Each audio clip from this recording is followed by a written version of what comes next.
I swore I wouldn't cross the line with her. But the moment her hand brushed mine, every promise I made disappeared.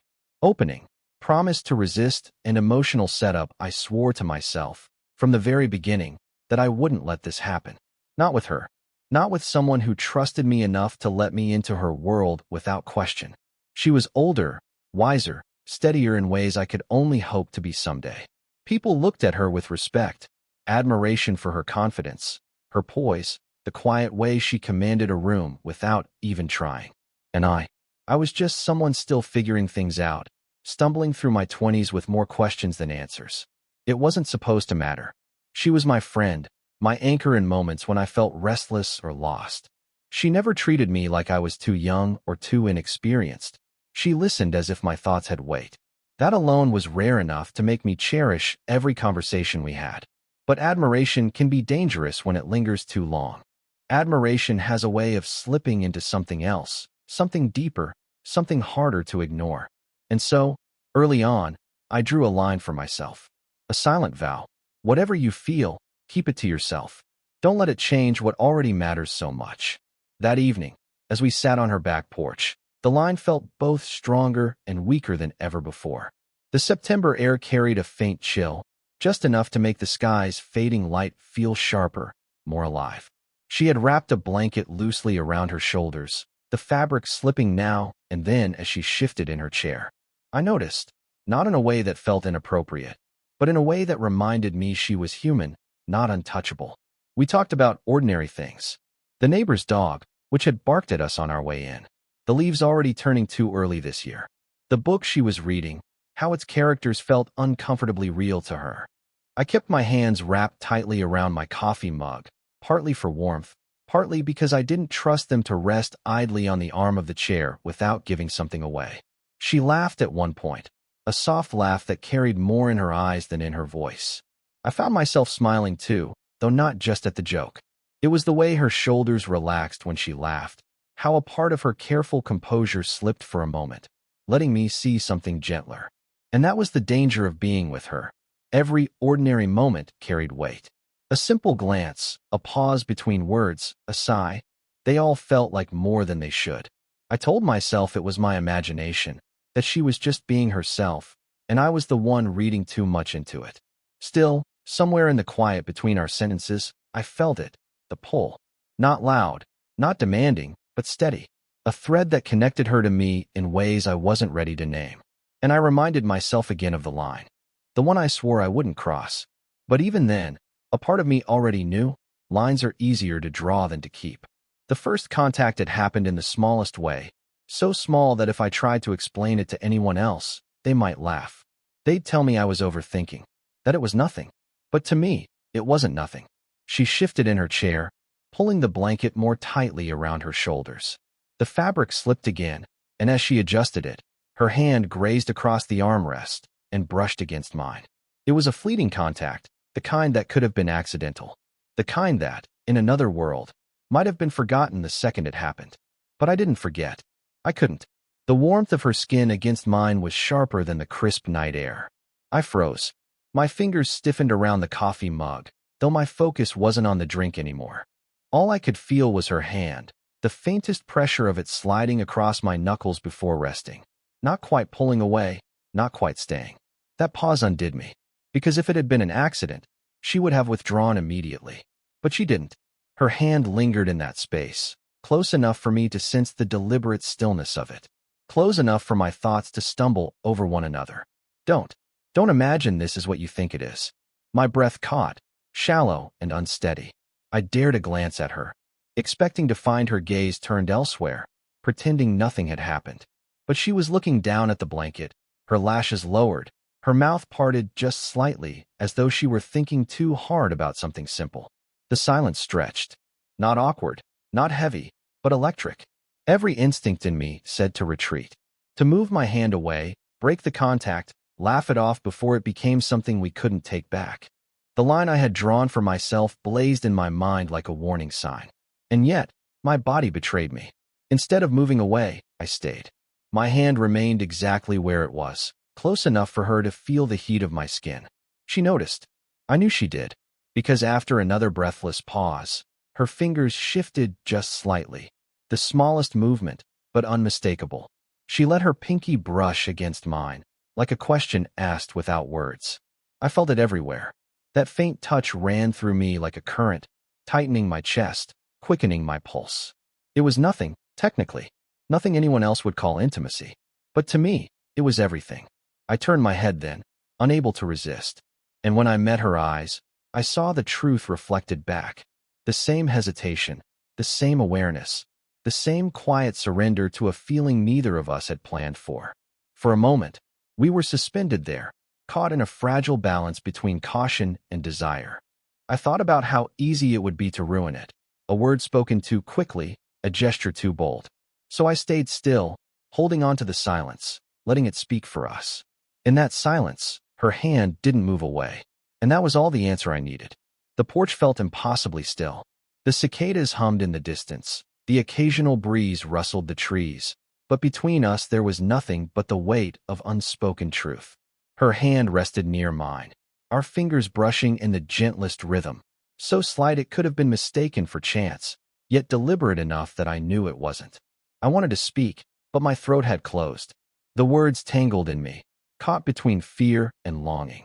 I'd promised myself I wouldn't do this, wouldn't let it turn into something we couldn't take back. But the promise felt so far away now, as if it belonged to someone else. Finally, she broke the silence. Her voice was low, steady, but threaded with something fragile. Do you ever wonder if we're pretending not to notice? The question struck deeper than I expected. My chest tightened.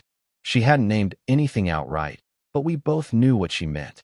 And in that moment, I couldn't lie to her, not when her eyes flickered toward mine with such raw honesty. Yes, I admitted, my voice softer than I intended. I think about it more than I should. Her breath caught, almost imperceptibly. She looked down, then back at me, as if deciding whether to retreat or to continue. For a heartbeat, I thought she might laugh it off, dismiss the heaviness of what she'd asked. But she didn't. Instead, she leaned back slightly, her fingers still close to mine, and let the truth spill in a whisper. I've told myself it's wrong, she said, that it's easier if I just keep it to myself. But when you're here, she hesitated, searching for the words. It's harder to be sensible. Hearing her say it, not hinted, not implied, but spoken aloud, made my pulse race. All the restraint I'd clung to wavered. I turned my hand, slowly, deliberately, until my palm faced hers. And when I let my fingers curl around hers, I felt her exhale, like she'd been holding that breath for far too long. The contact was still small, still innocent by anyone else's standards. But to us, it was everything. I don't want to make this complicated for you, I said carefully, the words stumbling out in fragments. I don't want to be the reason you regret anything. She shook her head, and for the first time that evening, a quiet smile tugged at her lips. It wasn't playful or lighthearted. It was tender, grateful, a little sad. If I regret anything, she whispered, it's pretending I didn't feel it sooner. Those words lingered between us, heavy and freeing all at once. I wanted to close the space, to hold her, to let the world see nothing but the truth of how I felt in that moment. But instead, I just held her hand tighter, letting the silence speak again. And in that silence, everything changed. The night had grown darker, and the air carried more of that September chill, but neither of us moved to go inside. Her hand remained in mine, our fingers linked loosely, as though we were both afraid of breaking the fragile honesty we had just stepped into. I could still feel the echo of her words. If I regret anything, it's pretending I didn't feel it sooner. They settled deep within me, reshaping everything I thought I knew about what we were. We didn't rush into more, no declarations, no sudden passion, just presence, just the kind of closeness that makes you realize how much words can sometimes get in the way. She shifted slightly, letting the blanket fall around both of us this time. It wasn't a grand gesture, but it was enough to draw me nearer, our shoulders brushing. The warmth of the fabric, mixed with the warmth of her body beside me, made the night feel less cold. I don't know what happens next, I admitted quietly, my voice almost swallowed by the crickets. Her head tilted toward me, her hair brushing my cheek as she rested against the back of her chair. Neither do I, she said softly. But maybe we don't need to figure it all out tonight. That was her way, steady, calm, grounded in the present. I admired it even more now, because I realized how much of my restlessness came from trying to leap ahead, to name things too soon. She was reminding me that this moment, just as it was, could be enough.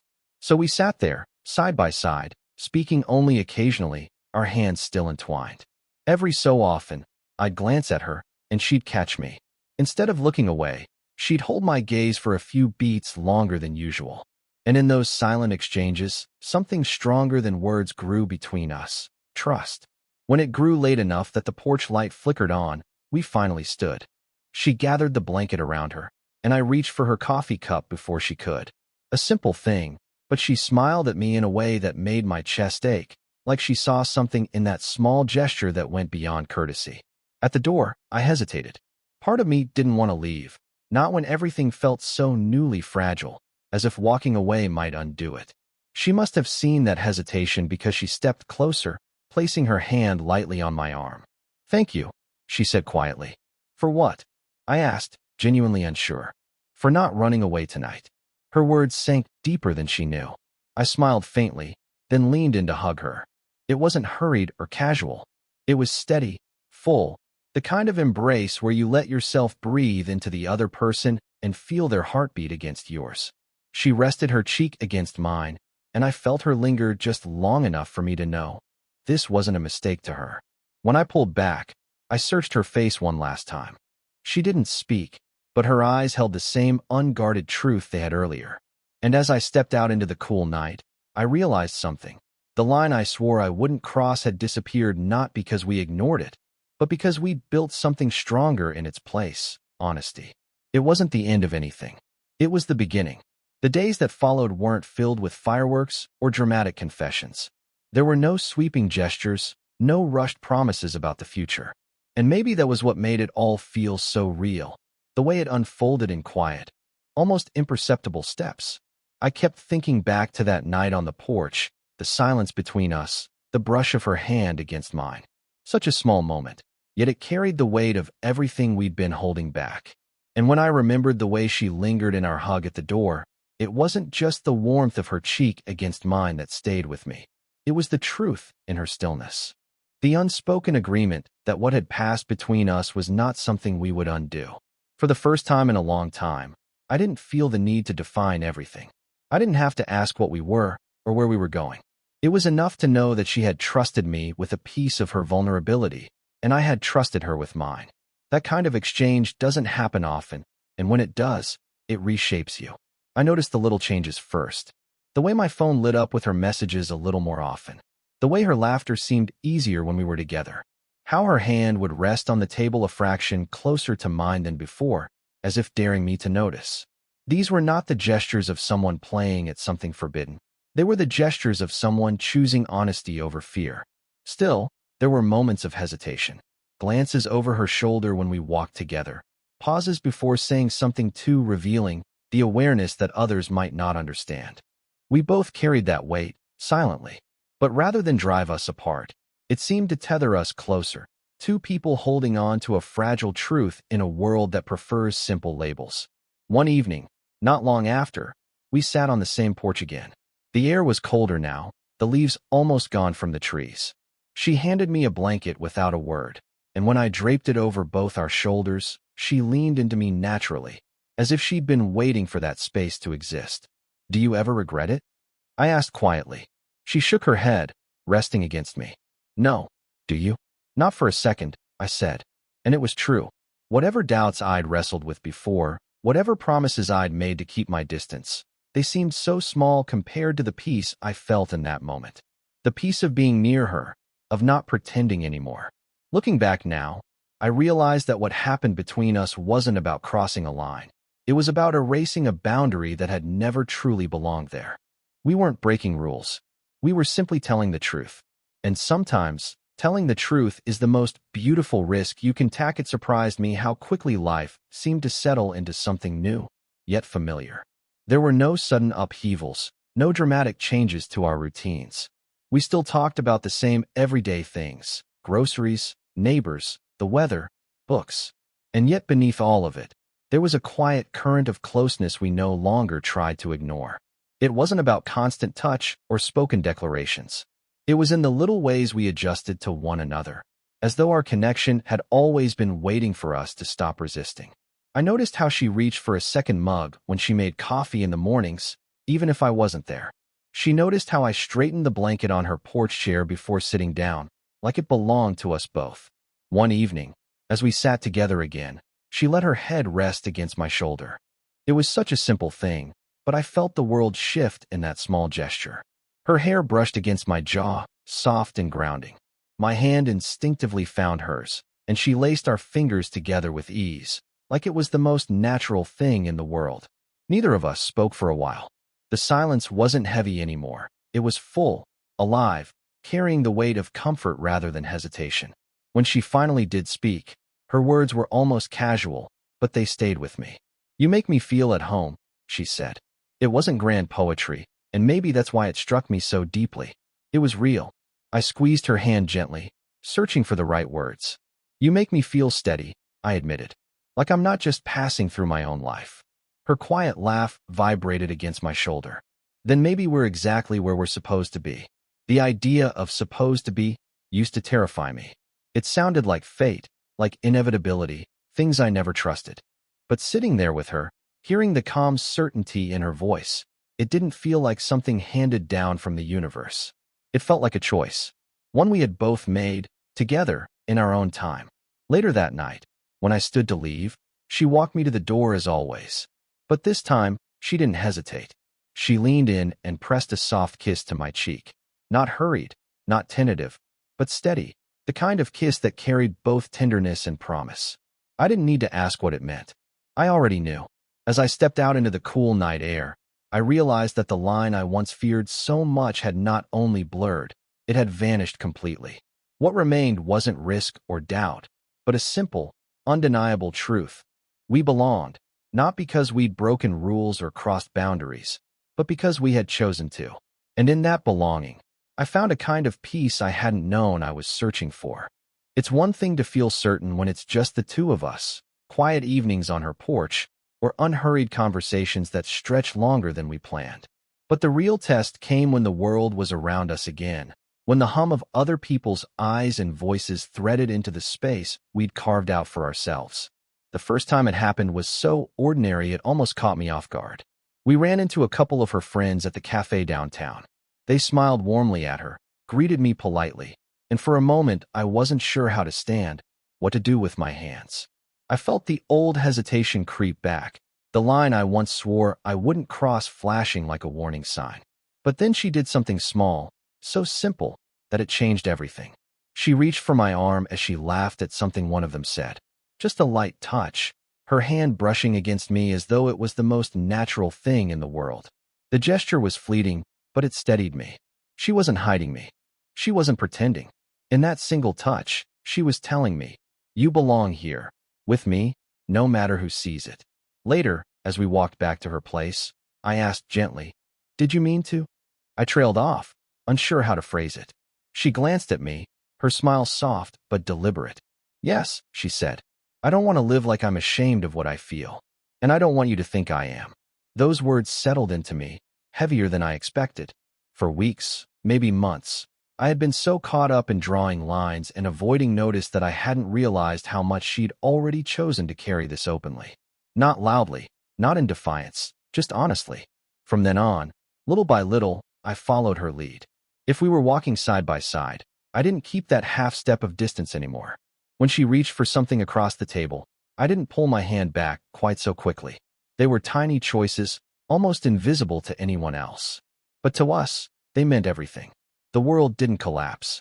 People didn't point or whisper the way I once feared.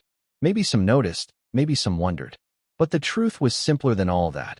We were just two people, sitting close, sharing laughter, passing coffee mugs across the table. That evening, when we returned to her porch, the air was quieter than usual.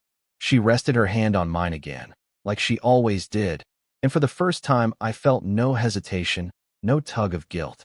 Only a quiet pride in what we had chosen together. "Do you see it differently now?" she asked, her voice low, almost teasing. "Yes," I said honestly. "I see us. And it feels right." Her smile deepened, And in that moment, I realized something simple yet profound. Love doesn't need the world's permission. It only needs the courage to be lived.